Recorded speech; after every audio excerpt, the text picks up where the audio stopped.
My name is Webster. I live right here on Edward Street, and I'm the co-chair of the Safe Streets, which is the organization that brought all this together, with the help of Design Your Own Park and the City of Binghamton. Awesome. And the Safe Streets organization is put together for exactly what purpose? The Safe Streets is about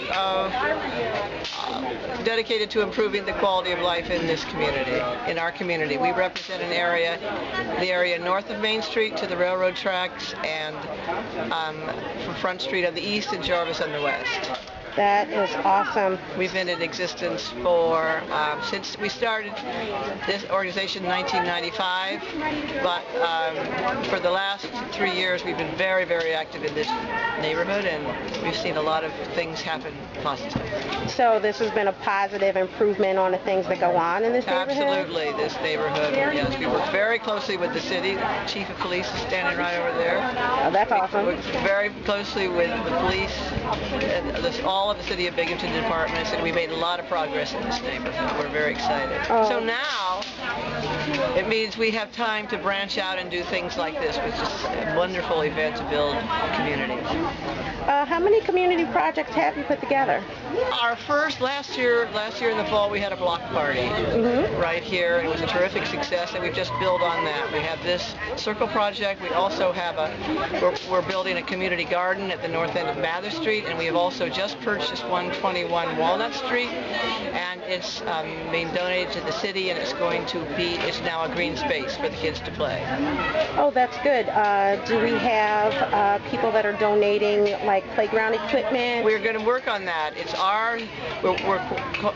all three of those are DYOP, Design Your Own Park projects, and we're going to be, over the winter, we're going to be making plans about what the neighborhood would like to see in the park, and we'll be working with the city and with Design Your Own Park. We'll be doing fundraisers to purchase, so we can purchase the equipment. Your list of volunteers, do you get a lot of volunteers from the neighborhood, or more coming from outside of the neighborhood? We are very much want this to be a grassroots neighborhood enterprise. We have a new organization called Neighbors Uniting. That's the words that are going to be in the center of our circle. Okay. Neighbors Uniting is what we're trying to build is a really grassroots neighborhood organization, and that we want this to come from within this neighborhood, because the whole point of this is neighborhood empowerment. Okay. The funding for most of these projects, is most of the money being donated, or is it? For this project, we have obtained Design Your Own Community Development Block Grant, and we've also getting money. We have some money from United Way. The Design Your Own Park, the three partners of that are the City of Binghamton Design, the Binghamton Neighborhood Project, and United Way. So David Sloan Wilson, who's the distinguished professor at the university and the head of the neighborhood project, obtained a grant, a venture grant from United Way, and so we have some of that money to use as well. The other question I would have is, in your future projects, will there be more printed information? Will it be getting out to the community?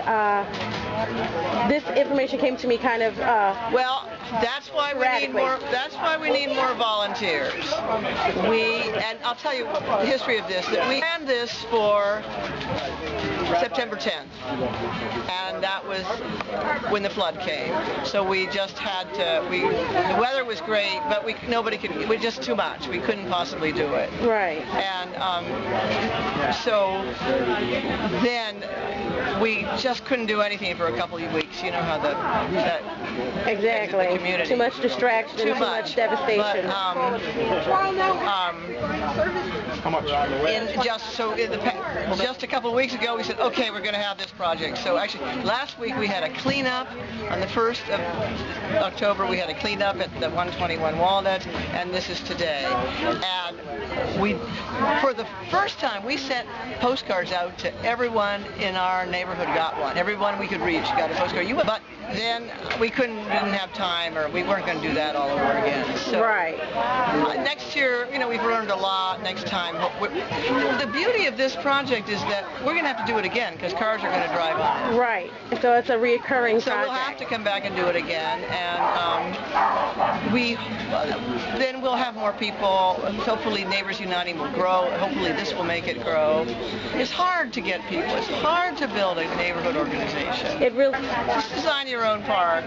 We had the first meeting that we had it at Tabernacle United Methodist Church. There were almost 200 people at that meeting. We held this brainstorming party. Wow. There were close to 200 people. And then we did another one, and in May, with the artists to help decide what we were going to paint. And we had 75 people at that meeting. I mean, we just do, it's amazing what we can do here. Oh, that is awesome. But getting people to commit to doing things, that takes a long time. It takes a long process. I'm going to cut this short because I know there's a lot of other people that want to talk to you, and it seems like your day is getting shorter and shorter as it goes along. And it was very nice doing this interview with you. Is there a website or anything that people can go to? No, but we do have a Facebook page. Awesome. Let's have that. It's Safe Streets Binghamton. Okay, on Facebook. On Facebook, and it's a process of changing it from a person to a community, and we don't have that quite yet, but if you just keep looking, you'll find a lot of information on Safe Streets Binghamton. We want everyone to get on there and be our friend, and then, ask to be our, friend us. And thank you very much, Mary, for that interview, and it was a pleasure meeting you. It was a pleasure meeting you.